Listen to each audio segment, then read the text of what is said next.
Doñas y Los Jefes. question for Las Doñas. Little intro question. What is your husband's favorite sports team if he likes sports? San Lorenzo de Almagro. It's a soccer team in Argentina.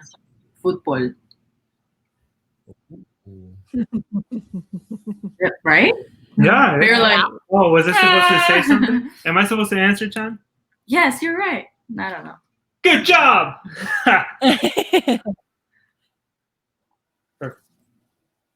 Stevens, easy. Lakers. Oh! If you have been on my Insta story recently, you would have seen a very strong reaction of Sebastian with the Lakers game 2, 3, 2, 4. one of them, and out of the 7, or hopefully less, I'm guessing is what he would say. But yeah, Sebi loves Barca and loves the Lakers very deeply.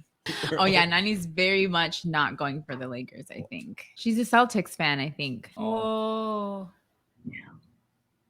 But now I live in Miami, so it's like I'm torn by the finals. Brian is very much going for Miami. I'm surprised.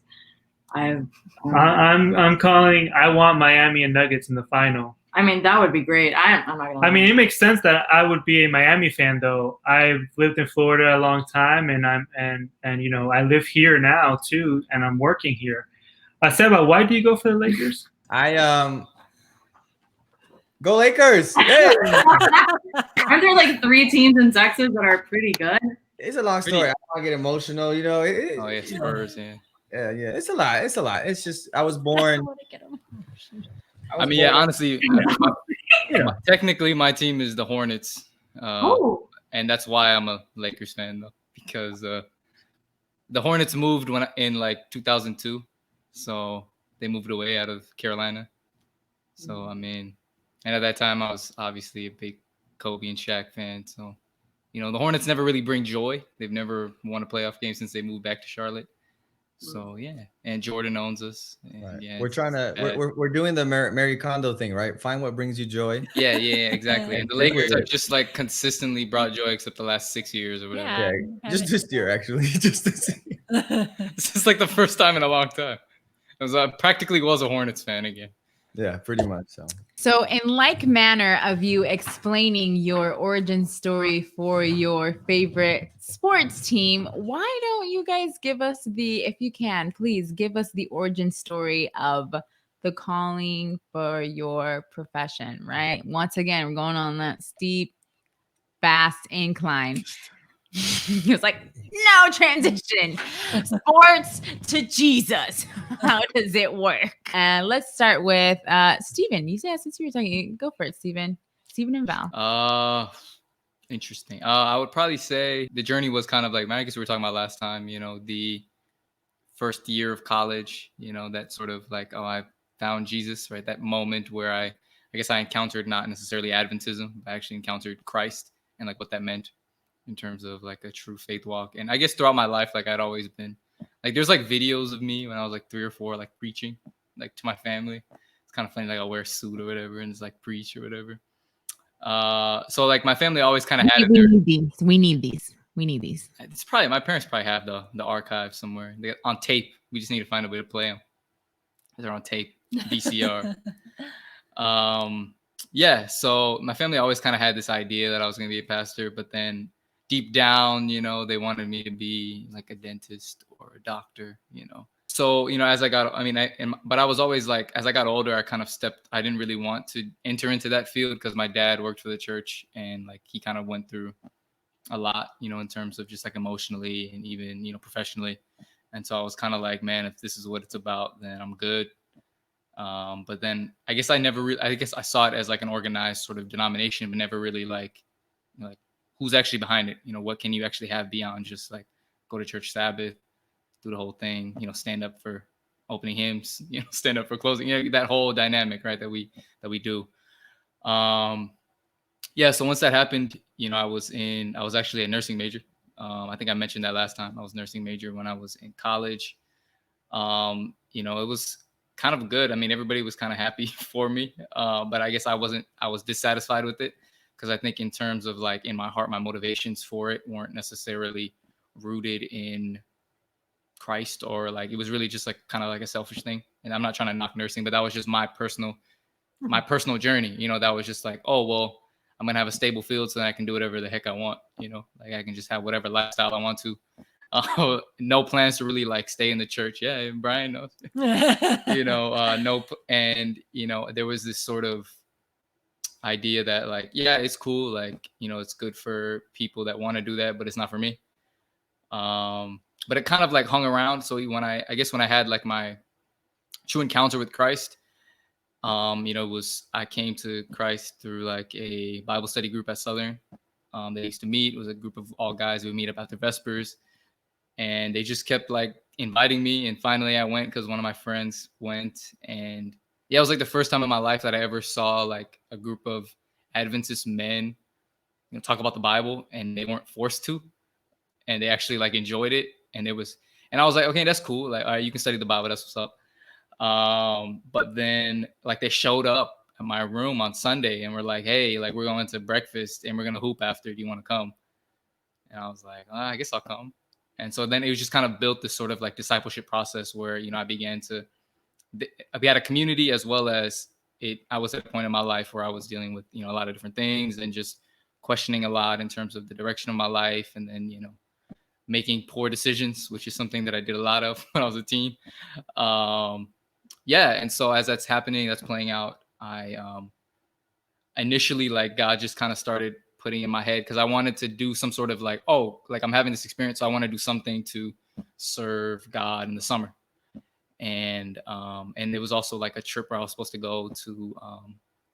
So actually, for the record, I'm the only person that is not Latino, you know, on this panel. I'm actually from India, in case anyone was wondering. Surprising. Well, I'm not from India. My family's from India. I was born in America. But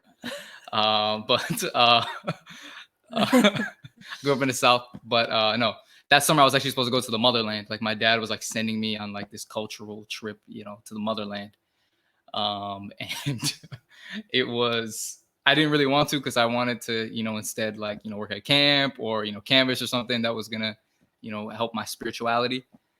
But that summer, like, it's actually turned to be a really strong spiritual experience, in terms of just like personally as well as family. And then when I went to India, like, I guess there's this sort of experience of when you go and see like where you came from. Like that was kind of like, for me, like most of my family's from the slums. Like that's like where a lot of them live, or at least like, you know, that area, like where my dad's from. And yeah, so just kind of being hit with that, like, man, I live in America and, you know, I got this like really good life. And at the same time, I'm connecting with Christ and beginning to be able to meet him. And I'm like, dude, all I want to do is be able to be in a position to make a difference and to serve God. And so while I was out there, I just was like, well, I don't know what this means, but I guess I'm gonna just switch my major, because I just want to do ministry. Whether that's, and at the time it was like, maybe I'll be a missionary, maybe I will, you know, whatever it is, I'm gonna just get the degree, and then God's gonna, you know, kind of figure it out. Yeah, and that's kind of how it played out in terms of me becoming a pastor, like, or studying to become a pastor. All throughout my time at Southern, I didn't really have in my head like the desire to be a pastor. It was kind of like anytime they mentioned anything else in class, like about like, oh, you could do this, and I'd be like, oh yeah, I'd rather do that than pastor a church, or yeah, or I was like, maybe I'll just study something else later. But yeah, and that's kind of like my journey in terms of like the immediate aspect of it. Like I literally went online and changed my major at like an internet cafe in India. And so I was like, changed my major. And then I actually was messaging Valerie that time and was like, oh yeah, check what my major is online. And yeah, she was kind of like celebrating that choice that I made, even though at the time I didn't really know like what that journey would look like for me. But yeah, it's been cool. It's been fun. God's been awesome. And there's a lot of things that changed after that, in terms of what I envisioned, right? You know, that's a separate conversation. Like what you imagine when you take that step versus like how it plays out. Thanks. But yeah. Thank you for sharing. Well, let's Next go time. with Brian's story. So it started at Genesis 1, chapter 1. I'm kidding. In the beginning. Way In the back. beginning, No, I'm kidding. God created the heavens and the earth. Man, I don't know. I think whenever I talk about my calling, it's not like a specific moment. I feel like it's been different moments throughout my life, and it's been like a lifelong calling that I finally accepted. It was never like, I'm going to show up to you, you're going to fall off a horse kind of deal, like what happens with Paul. And so, no, since little, I don't have videotapes, I have pictures, much like Steven. And unfortunately, I mean, I wish I could have gone on like a heritage tour of Argentina. But yeah, from when I was little, I really looked up to my dad. My dad's a pastor. And Stephen, the smarter he got, and Stephen, the smarter he got, the more into theology and the calling he got. Me, the smarter I got, the further away I got. It didn't really connect. Like there was no reason for me to go into this calling to be a pastor and shepherd and whatnot. And so, yeah, during my high school, I changed my mind a bunch of times about what I was going to do. I ended up deciding that I was going to go to the Army. I was going to do ROTC. I was going to become an officer in the Army. And yeah, when I was born, I was actually born with like an ear defect where I can't submerge my head underwater.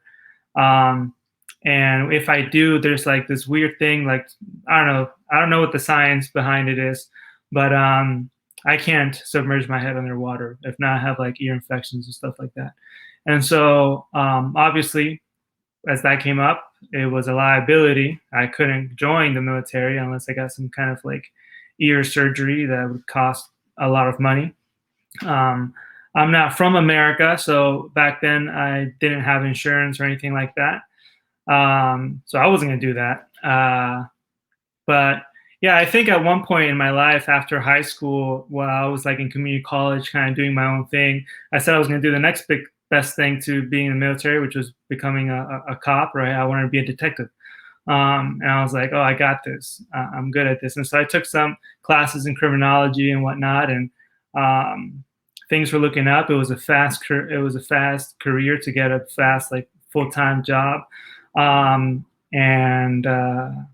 one summer, things just kind of collapsed for me out of nowhere.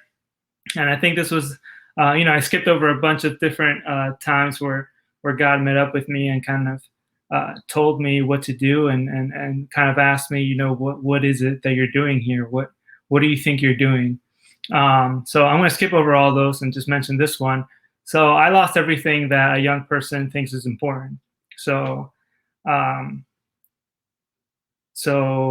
yeah, at that time, I guess what was important to me was the relationship I had, my current girlfriend, the job that I had, the aspirations that I had, the vision that I have for myself, the way that I viewed myself, the way that others viewed me. All those things were important to me, and I was at a high, where everyone was like, this is the guy, like, hey man, be a part of this, be a part of that. I was involved in everything, and a lot more social than I am now. And yeah, so all that kind of just like fell apart one summer, and God was like, hey, remember this? And it was like an old application for Antillean University for their theology program that my pastor had given me about 2 years ago that I had never filled out. I never cared for it. I filled it out. I sent it at 3 a.m. And never got a reply back. I bought my plane ticket. I went to Puerto Rico. I got to the university. All the paperwork I had done, they had never received it. So I applied right there and then online. Did all my paperwork there, and they accepted me just like that. So, I mean, if you don't think you can get into any university, go to Puerto Rico. you might end up getting in. No, that's not the lesson. The lesson is basically that's where I needed to be. And throughout my life, that's what has happened. I have just kind of been like, all right, God, what do you want me to do next? And he's made that possible. He's kind of thrown me through that door, and wherever it is that I am, that's where I work, and I decide to make a life there and find purpose there. And essentially, it's just my whole life has kind of been like that, where I can just trust in the fact that God's got my back, and I look around, and it doesn't look like I have much of a blessed life when people look from the outside, but when I look at my life, and when Nani looks at my life, she tells me all the time, I definitely see that I don't see this, I feel like God has favorites, and I'm one of them. And it's true. I mean, look at I was having this conversation like 8 months ago, and I still remember about the Gospel of John. And John's the only dude that says that he's loved, right? He's the disciple that's beloved by Jesus. No one else says John's the beloved disciple. No one says that. And John says that because that's the way he feels. He feels beloved by Jesus. And I guess that's how I feel. And how could I not respond to such a loving and caring Father that has called me into a calling, a job, a career, however you want to look at it, that, at times it's a pain in the butt, but other times it's like just so fulfilling that I have the gift and the honor to participate in. It's just, you just have to be in awe of that. Wow. Wow, I love these stories. I love the power that Stephen expressed, and the power of discipleship, and how your peers can definitely help guide you for the better. And Brian's story, that is a story that has a lot of faith and kind of a 180 turn. Sebs, what is your story like? I actually had no idea. My dad would always ask me growing up, especially in high school, what do you want to be when you grow up? And I was like, I'll figure it out when I get there. You know, my dad's a dentist, my brother's a dentist, my aunt's a dentist, my mom's a nurse, my sister's now a nurse too, and so my aunt's a nurse. So there's a lot of medical, kind of like that pressure that Stephen was saying. So my dad was like, he had his own clinic. My brother was working there for a bit. He's like, if you do dentistry, you have the work. I mean, it's paid for you. You can keep it. It's yours to keep. You know, you just live in Texas. So and so kind of even looking back, how you both, Brian and Stephen, were saying how looking back at that moment, I didn't know how God was moving and stuff, but looking back, you're like, oh, it was clear how God was, preparing. So I was very involved I went to academy my whole life, very involved in like student leadership in chapels. My family's pretty musical, so I felt a very strong inclination to music. Started playing, instruments and leading out. So I was very comfortable being on stage for programs that led to, we started doing a youth church, but I was always just with music. And so that was one of my passions. Like, I want to do something in terms with, if it wasn't sports, I tried out for a youth academy with the Houston Dynamo. Didn't make it. And so didn't want to do some stuff with music, but I was like, I don't know how this is going to happen. The whole thing with Sabbath. So didn't really know what to do. So the summer before, I went to Southern for, now I'm supposed to be declared of what I'm going to do. I'm taking exams and personality exams. There's always the pressure and, spoken and unspoken to become a dentist. And I'm like, I don't know. And so, at some point in that summer, someone asked me when we were doing our youth church at my church, like, hey, have you ever thought of preaching? And I was like, nah, I can't, man. I mean, I can't. I'm comfortable being in front, leading out a play, a skit, music, anything. But preaching, that's just boring, bro. I could never be a pastor.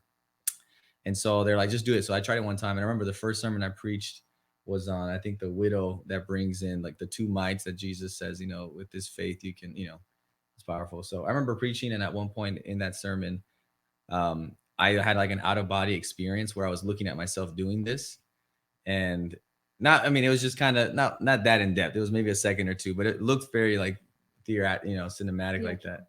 It was yeah. And so that was the first time I was like, well, this is kind of cool. This was kind of tight. And then I saw another young guy preaching, and I was like, oh, maybe this is something we could do. I always thought pastoring was boring. You don't really make money. People really make fun of you. And I, being in a church that was really divided, I was like, they use pastors like rags. They talk about them. They their families are always broken. You look at pastors' kids. There's all these stereotypes, right? Of just like, it's just not a happy thing, when you could be free from the obligation of church life or whatever, So I got to Southern undeclared, undecided, which obviously was killing my dad and my parents. What are you going to do? I was like, I don't know. So I decided to do biology and intro to ministry class to just see, right, what I was going to do. So I did a semester of biology. I enjoyed it, but I was like, that's not me. And then intro to ministry was amazing, just kind of reading through that. And then we had to we had to chart our life and see how God in the ups and downs, right, really led us in that. And just kind of like Brian was saying, a couple of many things that I look back on and I was like, whoa, I was like, I love music. I can't imagine myself with my guitar going in to see a patient right before I fix their teeth and be like, you want me to sing you a song? And I was like, I want to be able to use my passions for what I do for my life. Right. And so, yeah, along those, and I did this dumb test for God. I did a practice dental exam, entrance school exam, a practice dental school exam, right?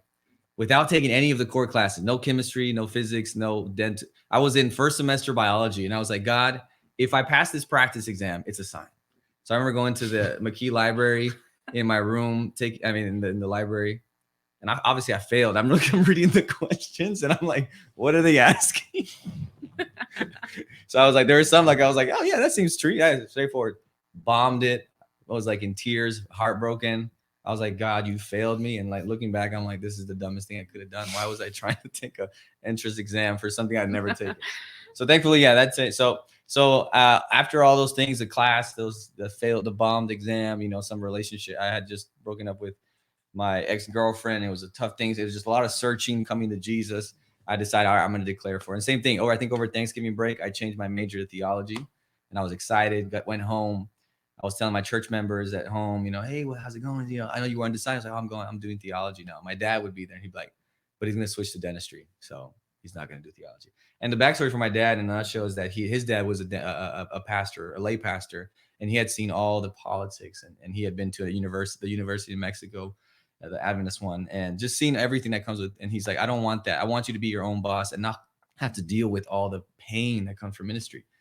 And so that it took some time for my dad to finally feel like, all right, God has called you to that, right? So it was kind of tough to have that pressure to not do this, as Stephen was saying, right? Where you've kind of felt like, man, you failed the family in a way, right? What are you doing, right? You could have been something else. It definitely led throughout the way. But like Brian was saying, looking back, I can see how God purposely put me in places and closed doors and opened up doors to allow me bring me where I am today. So.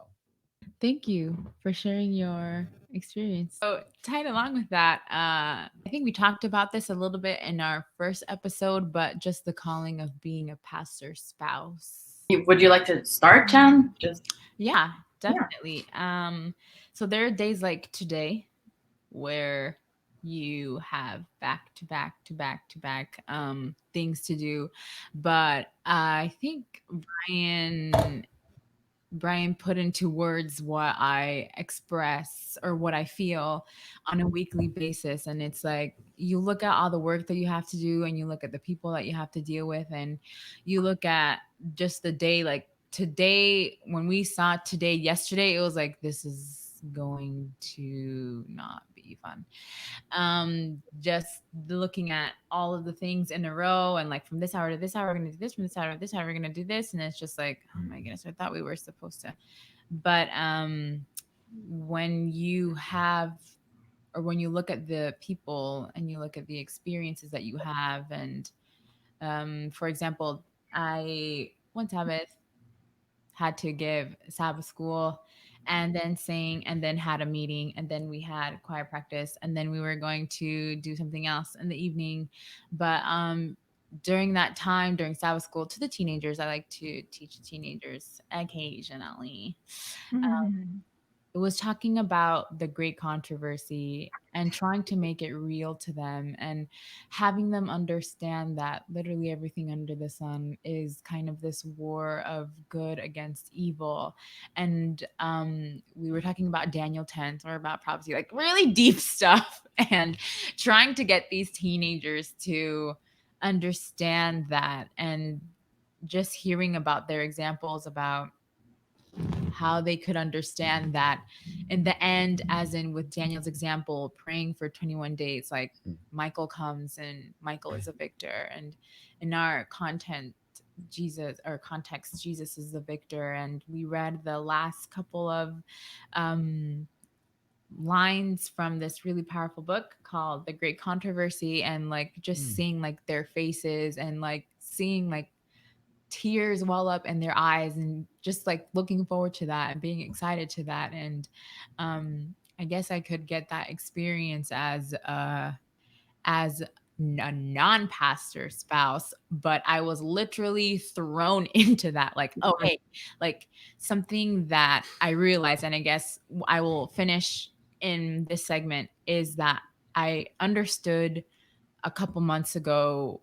Seth was like, hey, can you do this for me? Like, hey, can you do this for me? Like, hey, can you grab that? Or like, don't forget to grab that. I forgot that at home. Can you bring it to church? Like whenever I'm gonna. And I was just like, I sat down after running around and having been thrown all these different things onto me last minute, and was like, it is a privilege to be someone's ride or die. And that's what I am. I am my husband's ride or die. Like to have that privilege of someone to rely on me and to know that, yeah, man, I'm going to be there for you reluctantly 90% of the time, but I will be there at least. Like it was a really powerful message that came from the Lord, and that has left me humble time and time again. And not only do I get to be your ride or die, but I also get to see people come to Jesus and pick Jesus as a personal savior and come into a relationship with Jesus. And that makes it all the more wild. And I feel honored that you would have chosen me to be your ride or die. Aww, I love it. Thanks, John. I really can feel the emotion, and like I could feel you expressing all this. My experience is kind of weird because I haven't really been a conventional pastor's wife, not because I'm cool or whatever. It's just because we started at a church and the pandemic hit. So it's like, it's different. It's different. Like I can talk about the first 3 weeks maybe, and how we were at church until 10 p.m. every Saturday, and how that was draining, and maybe we kind of needed this time at home to like kind of have a good transition, even though we don't really get to meet people and know them. And that is pivotal, or like very important for us to start a ministry, because basically we have to start a ministry from scratch. However, I've had the experience with Brian, at least maybe at Andrews,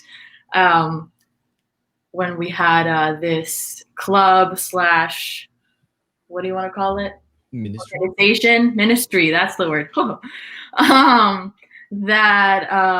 It was very program oriented, and that's the context that we worked together, and that I've really felt like a pastor's spouse. And it can be very stressful and very draining for me. But at the end of the day, when the program happens and after the sweat and tears are gone, most of the time it's worth it. It's not always rainbows and butterflies, because you can put the work into it and just people let you down, or you're a perfectionist and it's never going to be good enough for you, or for me, I should say. So it's just learning to cope with those ups and downs, and to sometimes be the bad guy, because he's a really nice person, and then like things don't get done because it's like, oh no, let's give them a chance, or I was like, no, it has to be done like this, and now, and blah blah blah, we need to get this and that. It's like, we need chop, like it's a week before, and how are we doing this now? Like, how are we not prepared? La la la la. And like I try to be subtle, like maybe 3 weeks in, before, like, hey, maybe you could do this or maybe you could do that. And I feel like that push I'm pushing and I'm being annoying and I know and I'm la bruja. But at the end it's like, whoa, we finally like we made it happen. Everybody hates me or everybody's like not in the best terms, but at the end of the day they're like, oh, okay, I see where this was supposed to go or where this was going and whatnot. So then they come for the second program and they're like, okay, I will work better in this, or they just let you down again. It just happens. So learning to cope with that, like relying on people and that they're not going to do it perfectly and then that you have to push the person that is studying this and that is wanting to be this, that was called to do this. It's kind of like, we've had those conversations like, this is not my calling. I really don't feel like it's my calling. Who knows, maybe it is, because like Seba, I'm like, Lord, if there's a slight breeze, then it means this and this and that, you know? There's a slight breeze. It's like dramatic music and like, that is what God wants. I want you to do this, you know? Right. There's milk in my fridge. Yeah. So that has been my experience. Overall, I would say it's positive because at the end of the day, I have felt like God has delivered, not exactly how I wanted, and I think that's for the best. So yeah, that's just a little bit about, you know, my short experience as a pastor's wife. Yeah, so I'm the veteran here, I guess. I don't know if I'm a veteran. You got that right. Yeah. No, I got almost 3 years under my belt as a pastor's spouse. And I guess, yeah, this past year has been through the pandemic, and that's been an interesting turn of events. And low key, a little bit nice because I was telling Stephen the other day, like, it was nice having him in the evenings at home. Like that's the time where I'm like most feeling like, yo, should I just keep working? Like, I just think to myself, like, should I just keep working? Because by the time I'm done working, he's going to work, you know, like he's going to have all these meetings in the evening, la junta, lo que sea. He has Bible studies, blah, blah, blah. And I'm just by myself. And I'm like, I'm not going to just like watch TV by myself. Like, that feels weird. So I'll work, or sometimes I'll watch like Mandalorian, like random stuff, anything I can get my hands onto. I'm just be like, I'll just watch this series. So that has been the nice thing about the pandemic, but then now it's not, because now you're back at work. But yeah, I don't know, the calling of a pastor's spouse, I'll be honest, I think that like I have a hard time using like language around calling, just because I feel like a lot of times calling is only used for spiritual things, but like, or spiritual careers.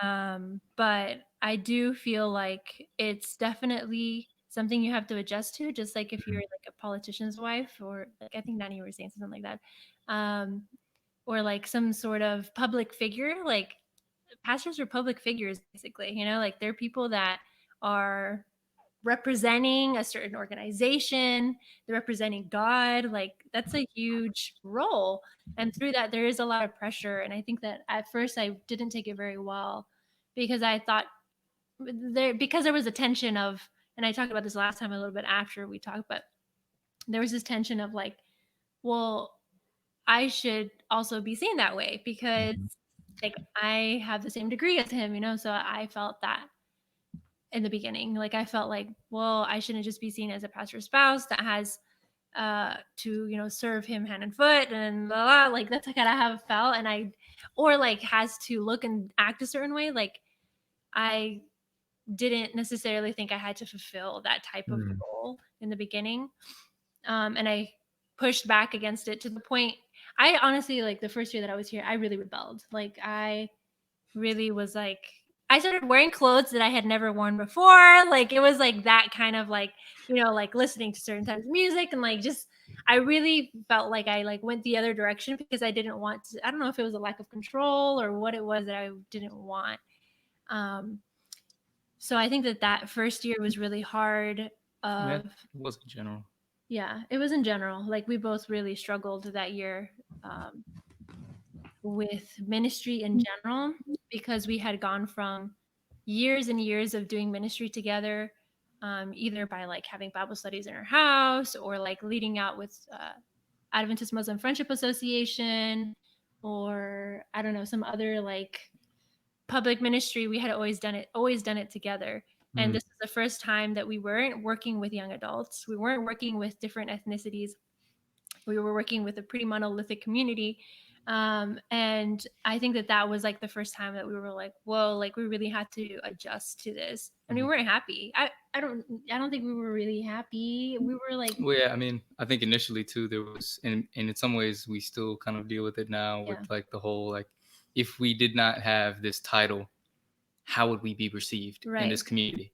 You Mhm. know, like there's this sort of like, it's difficult to really pour yourself into something sometimes when you feel like people are obligated to like you. People are Right. obligated to treat you well. Yeah. I think that was something that we wrestled with because I think early on, it happened to both of us, but probably you too, I think is probably what I think pushed you kind of down that sort of spiral That's initially true. was because, I mean, our second week here, we had a very overzealous church member, make some comments to my wife. And my second Sabbath there, I mean, she's in my office, like not wanting to get out of my office. Yeah. After that, I didn't Um, want to interact with the church members and because I was like, if that's the way that they're going to treat me, then I don't really want to be here. Like what kind of church is like this? Like, I don't know. Like, I just wasn't ready for, yeah, I just wasn't ready for that type of interactions with people and people getting mad at me for acting a certain way or being a certain way. And this was before I had gone down my rebellious route. This was, yeah, like this, just like, I was just,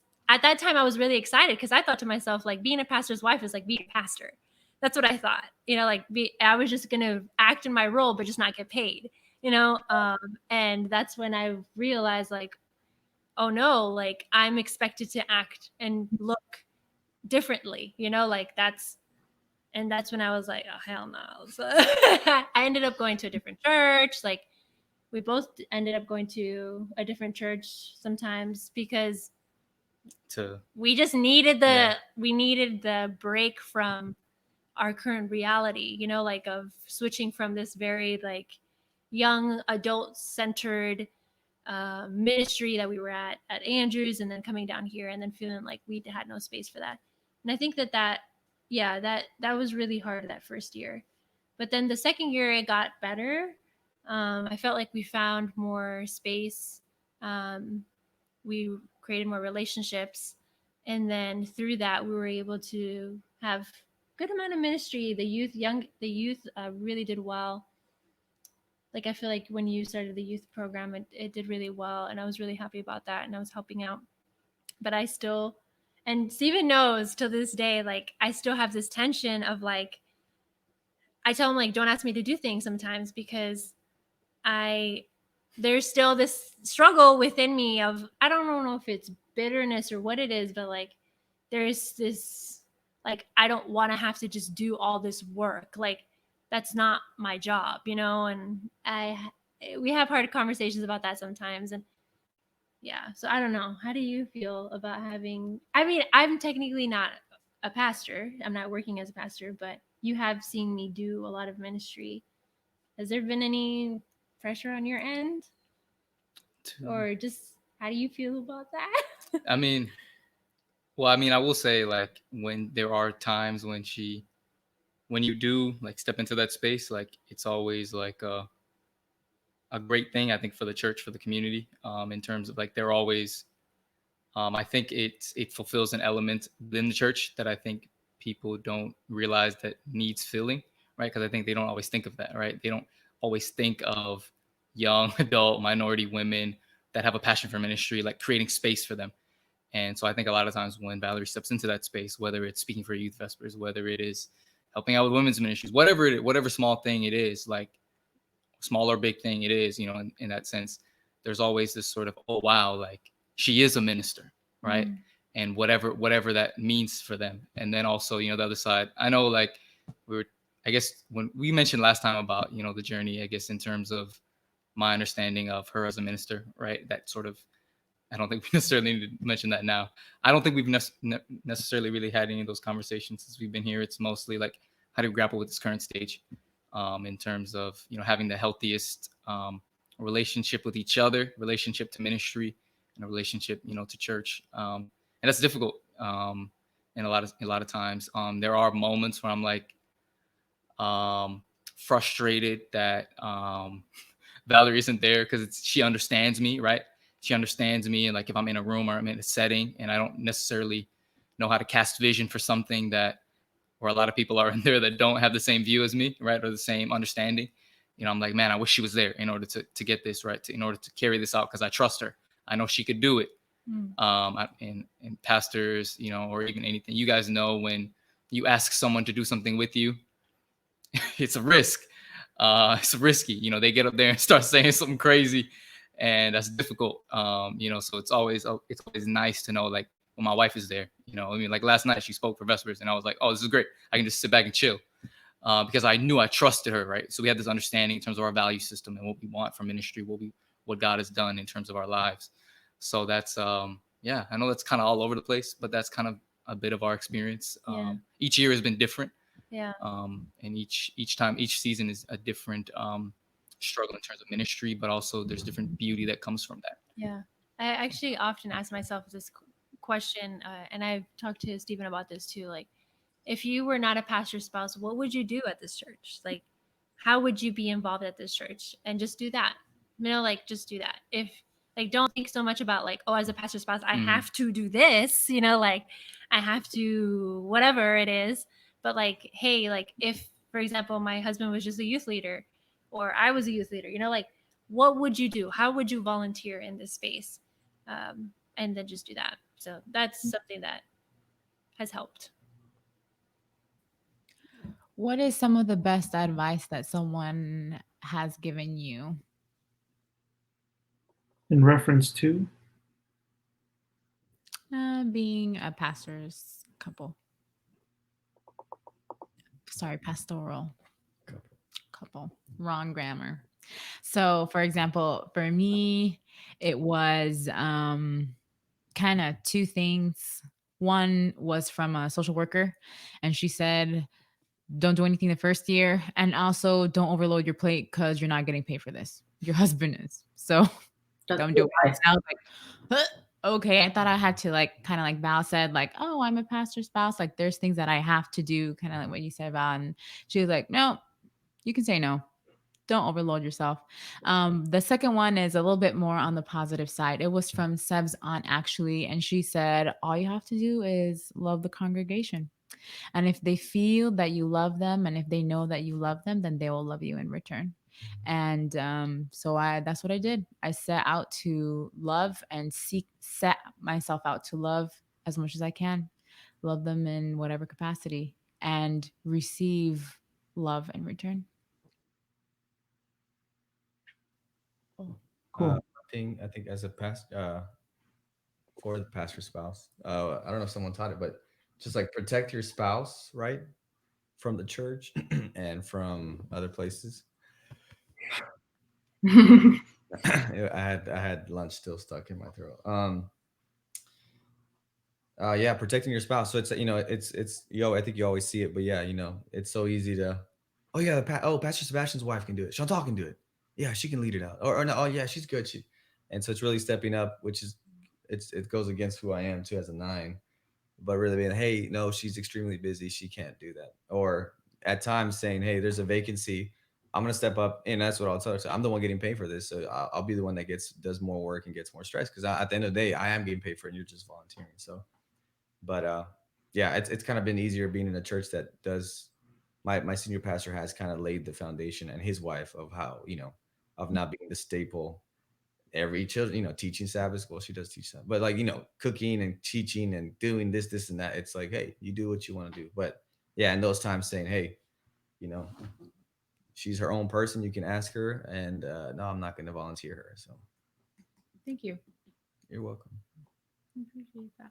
Anyone else? Best advice?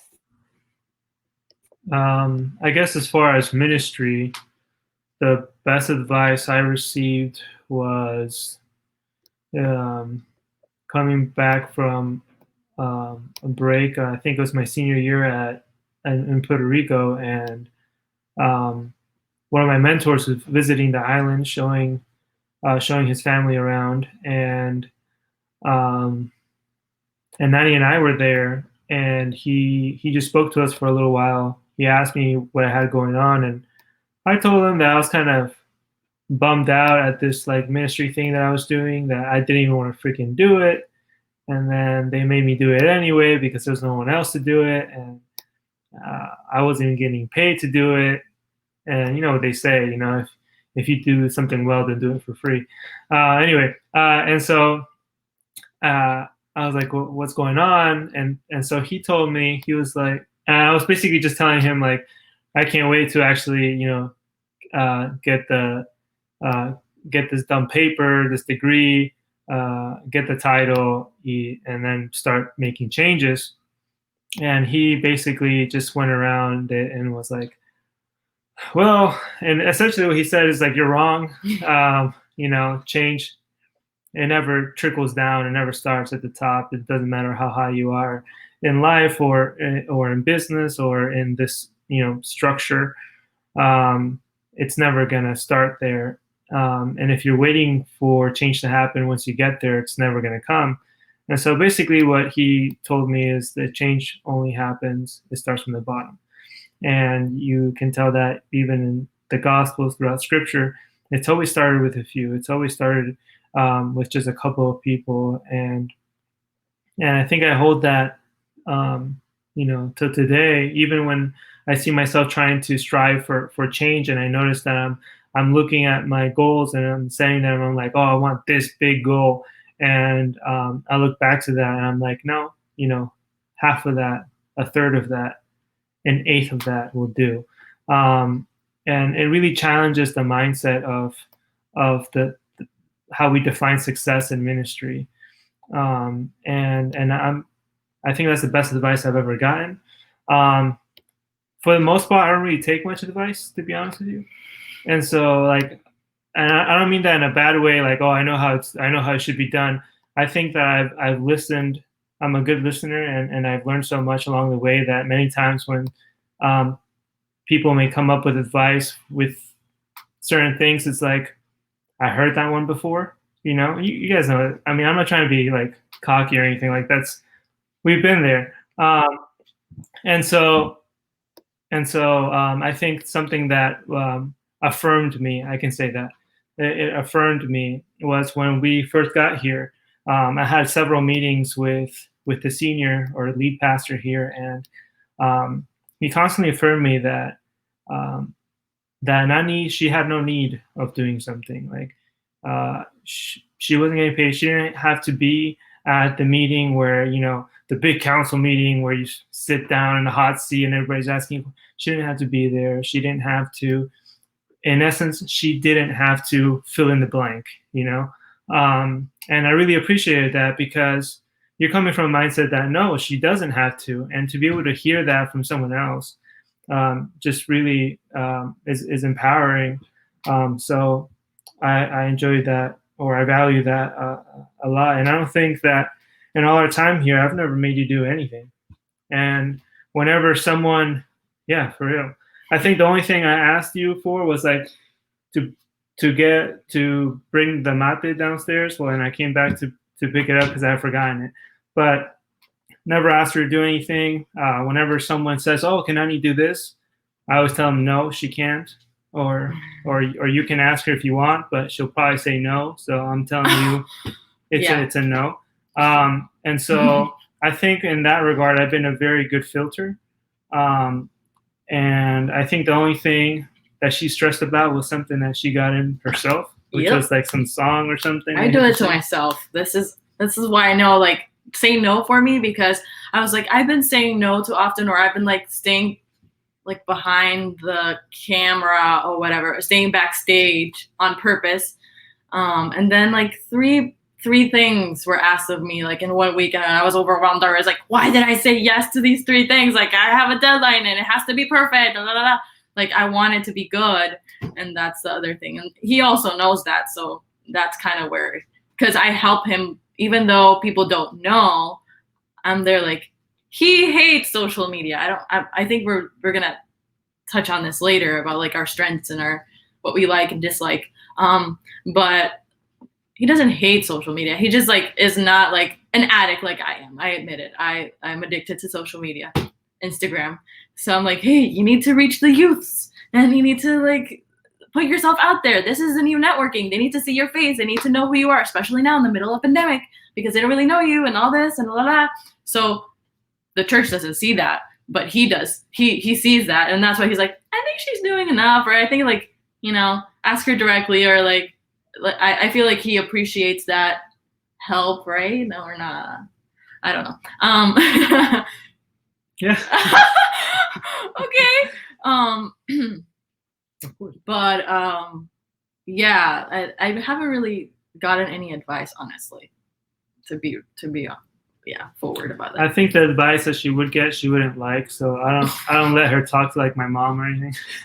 My mom is like, oh, it's a calling, and like, and though, yeah, you know, for some people it's like they like really spiritualize it, and it's like the best thing in the world and all that. You know, it's cool. That's what it's like for you. But I know that unfortunately, some people may try to impose that same idea and that same background on Nani, and it's not who Nani is. It's not how she feels at the moment. And if she does end up feeling like that in the future, it's not going to be thanks to some pep talk. You know, I think that in the end, I'm not a person that pushes. I think that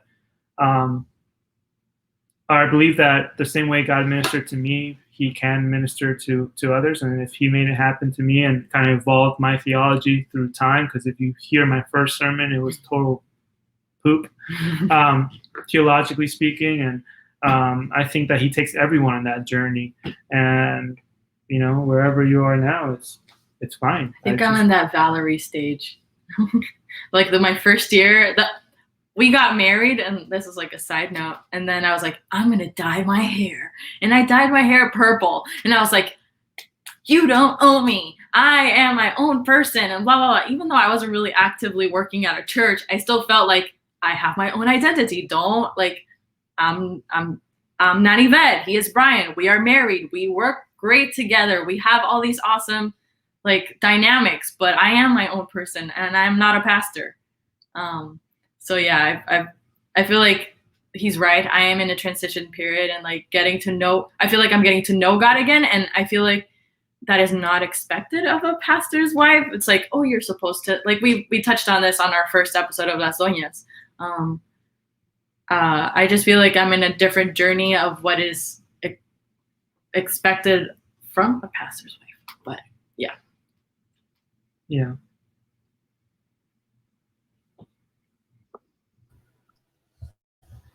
Yeah, I can go. So I guess the best advice I received was, say, once I actually started pastoring, in terms of, you know, ministry. And I was lamenting about, you know, I shared about our first year, kind of like some of those aspects. And, you know, I guess maybe my biggest struggle in ministry ever since I decided to become, you know, to pursue it was always like, what type of image do I present, right? So I think a lot of the idea that I had in ministry was very image based, right? Even in my culture growing up, a lot of my family was Adventist, or pastors, or they work for the church, and it was sort of image, right? Oh, you pray for the meal. Oh, you know, this sort of idea that, and I'm not into that. Like, that's something that just I want to be the smallest person in the room whenever somebody highlights. I don't even like being called Pastor Stephen. Oh, it's just like, please, like, it's just unnecessary. Just cut it out, please. But I felt like I needed that dynamic, and I was lamenting like, hey, like the person that I am at home, or the things that I'm interested in, cannot coexist with my ministry element, my ministry space, my ministry context. And they told me something that was kind of liberating, which was just like, be true to your experience with God, and let your wife also do ministry out of her experience with God. And when he told me that, I was like, it freed me. And you know, the next day I dressed down to work. You know, not that carries much weight, but I had just been told, like, this is how pastors dress, like in my church.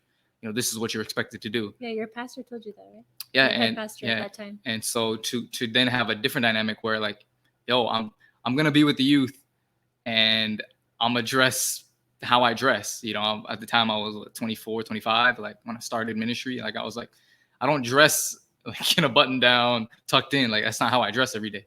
And so just to have that element, and then to also understand the reasons why I do, like, why that's important to me. important to my story in my relationship with Christ. Right? I didn't get changed by a sermon from a pastor in a suit and tie. My life was impacted by people that maybe in cases of people who weren't pastors. Like they were just people, they were just people that loved God, that were dressed in gym shorts, and that was true to my experience.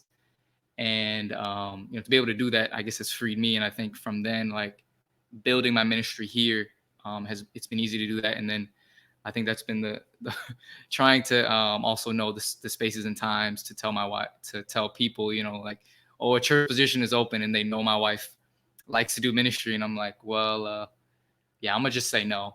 Like, no, she does not want to be head deaconess. She might act like she's interested, but no, she doesn't want to do it.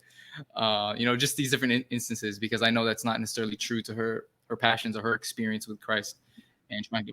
Is that a true example? Did that happen? Yeah, that's real. That's a real example. Yeah.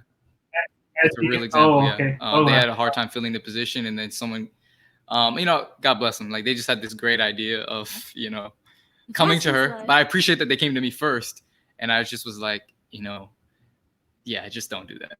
I can give you a few people that might, be able to do this instead of her. Because I knew what came along with it, like what the perception would be, what the expectation would be. And her being that would not be the same as anyone else doing it. Mm-hmm. Right. If sister so-and-so is head deaconess, it's not the same as if Valerie does it. Stephen's wife. So, but I think that's helped us. I think it's an ongoing journey in terms of, ministering out of our own experiences, because sometimes people don't always like that, because it's not the image maybe that they want, or it comes across in the way that they like. But yeah, that's mine. Mine is when I was on the phone with Michelle Pombo. Love that woman. She was like, Valerie, I struggle. And I was like, me too. I called her because I was so upset and I was going through this phase. It was in my first year. And I was like, I don't know how you do it. Like, I don't know how you're a pastor's spouse. Like, how do you remain so awesome, like cool, chill, like happy, loving? How do you remain that way? She's like, Valerie, I struggle. She's like, I struggle. I really have a hard time. A lot of people tell me things. Her congregation is very geriatric as well. And not that there's anything wrong with having a geriatric, congregation. It's just that sometimes there's a lot of stigma, or there's a lot of tradition behind it that kind of drives the way that they believe a pastor couple should act. And her and I, like, we just have that same, I don't know, she's from LA? I don't think so. She's not from LA. I don't know. She just gives me an LA vibe. But we come from backgrounds of, like, the way that we talk, the way that we carry ourselves, a lot of times can be seen as, I always say uncouth, but a better word would be, I don't know if that's a better word. A better word would just be not as professional, maybe. And I think that a lot of times a pastor couple they want you to be very, like, professional, look and act a certain way. Not that I'm unprofessional in the fact that I'm breaking, like, ethical codes or anything like that, or anything. It's just a way that I speak and carry myself. So me calling her and talking to her about it, she was just like, Valerie, she actually told me the same thing that Sean, you were told. Basically, like, just gotta love the people, like, that's it, build relationships with these people and they'll respect you, and that's it, really.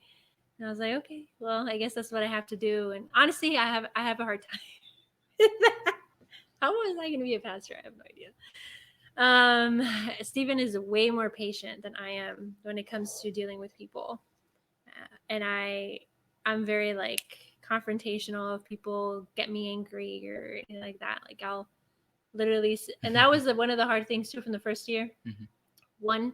One lady, she made me so mad, and I sat down with her and I told her, and it was about me. It was about you, because she had been talking about you behind your back, and I was like, nah, fam. So we sat down, I had a conversation, I confronted her about it, and she lied.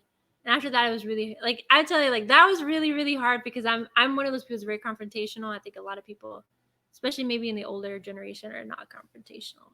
So anyways, that Yeah, that was just a story. I don't know if that was very much advice. But that's good. Like who's gonna protect them? That's something that you just made me think about. Like everybody's out to get them. I don't mean to be paranoid, but in a sense. So I really like that you protected your husband. Yeah.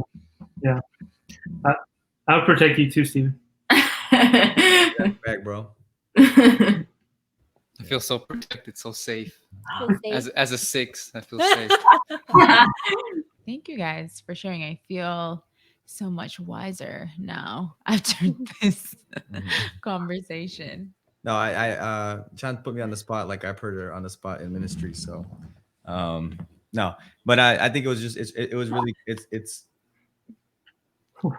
comforting in the sense I think as a fellow pastor, you know, for especially for both Stephen and Val. I mean, I had the privilege of hearing more of Val's. That's I don't want to plug in my own thing, but in a separate conversation of hearing her backstory. So if you guys haven't heard it, you can check out Training Up podcast. And no, I'm just kidding. But it actually is gonna come out. Shameless plug. Shameless plug. No, but it's you know, and so obviously your dynamic is a little different from, you know, our dynamic, Nani and Brian's dynamic. And so I think, and that's something I just want to affirm you girls before, you know, ladies, I'm sorry, ladies, My girls.